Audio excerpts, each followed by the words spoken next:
নমস্কার, কেমন আছেন সবাই? গ্রিন গ্রাম অ্যান্ড কুকিং চ্যানেলের আরও একটি নতুন রান্না নিয়ে আমি চলে এসেছি। আর আমি আজকের বানাতে চলেছি এই গরমের দিনে মন ভালো করা একটা নতুন রান্না, ঝিঙে আলু দিয়ে চারাপোনা মাছের পাতলা ঝোল।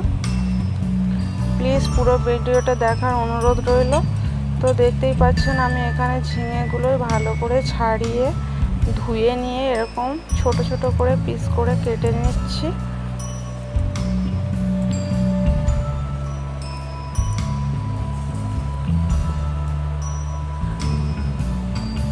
ঝিঙেটা আমার কাটা হয়ে গেছে। এবার আমি আলু ওরকম পিস পিস করে এইভাবে কেটে নেব।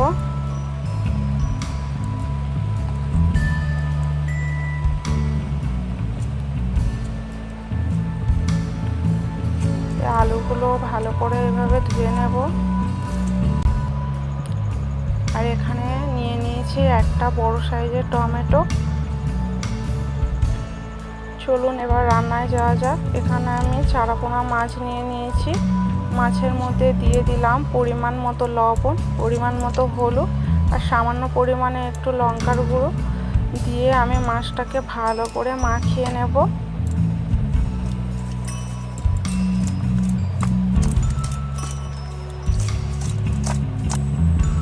আমি এখানে গ্যাসে কড়াই বসিয়ে কড়াই গরম হয়ে গেছে, দিয়ে দিলাম পরিমাণ মতো সর্ষের তেল।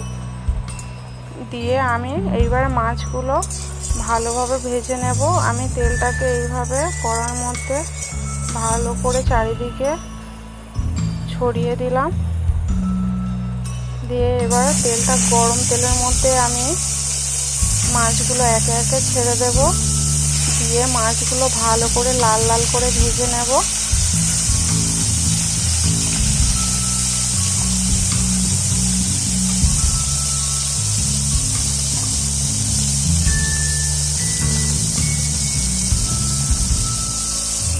মাছগুলো আমার এক পিস ভালোভাবে ভাজা হয়ে গেছে। আমি এবার অন্য পিস ভাজতে দেব। উল্টে দিলাম এইভাবে।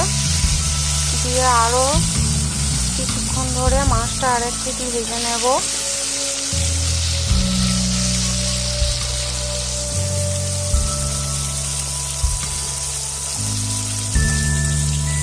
দেখতেই পাচ্ছেন আমার মাছটা ভাজা হয়ে গেছে। আমি এবার উঠিয়ে নেব মাছটাকে।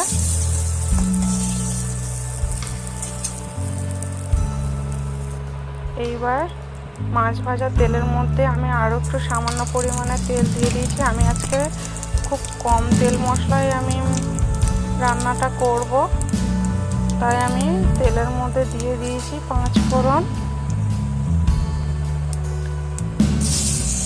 দিয়ে দিলাম কেটে রাখা আলু। আলুগুলো আমি একটু ভেজে নেব।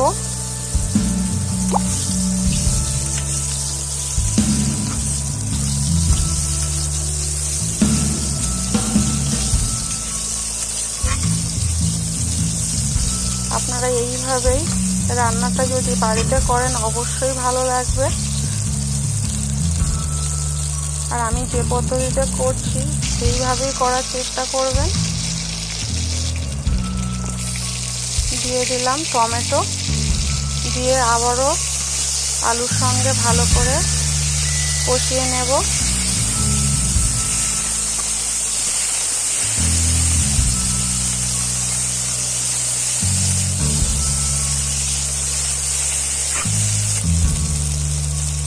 আমি দিয়ে দিলাম পরিমাণ মতো লবণ।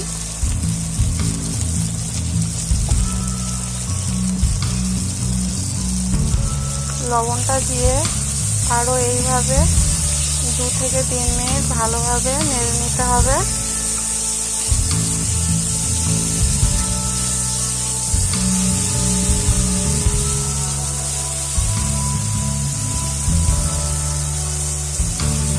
দিয়ে দিলাম হলুদ গুঁড়ো আর দিয়ে দেব সামান্য পরিমাণে লঙ্কার গুঁড়ো। আপনারা চাইলে কাঁচা লঙ্কা ব্যবহার করতে পারেন। আমি এখানে খুব সামান্য পরিমাণে গুঁড়ো লঙ্কা দিয়েছি। তরকারিটা ঝাল হবে না, তাই অল্প পরিমাণেই লঙ্কা দেওয়া হয়েছে। দিয়ে আরও 2 থেকে 3 মিনিট এইভাবে কষিয়ে নেব। এবারে দিয়ে দিলাম ঝিঙে, দিয়ে আরও কিছুক্ষণ এইভাবে ঝিঙেগুলো সব কিছুর সঙ্গে কষিয়ে নিতে হবে। আমি ঝিঙেগুলো বেশিক্ষণ কষাবো না।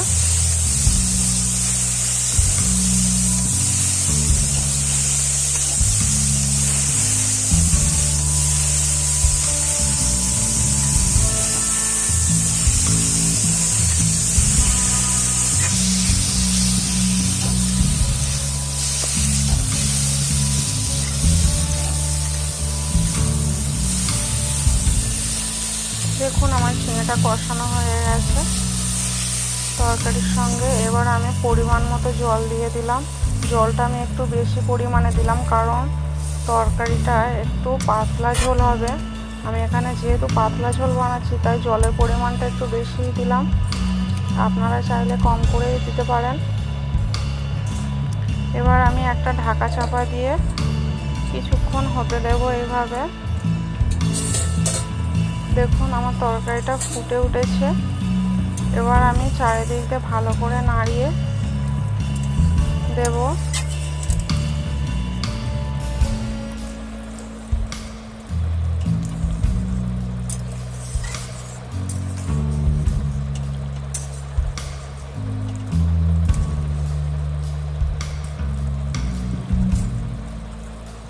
এবার আমি মাছগুলো দিয়ে দেব। মাছগুলো দিয়ে আরও কিছুক্ষণ এভাবে ফুটিয়ে নিতে হবে।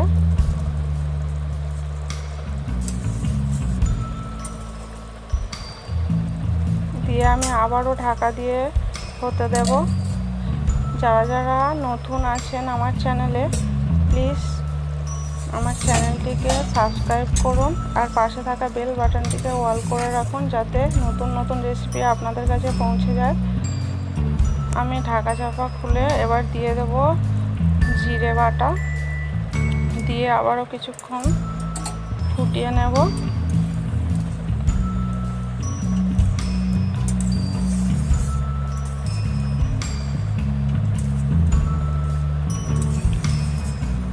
এইভাবে আরও মিনিট 2 ফুটিয়ে নিয়ে নামিয়ে নেব তরকারিটা।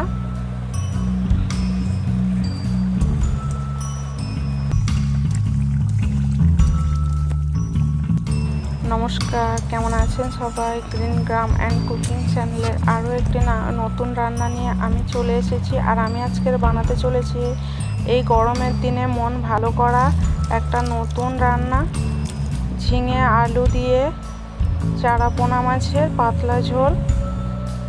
প্লিজ পুরো ভিডিওটা দেখার অনুরোধ রইল। তো দেখতেই পাচ্ছেন আমি এখানে ঝিঙেগুলোই ভালো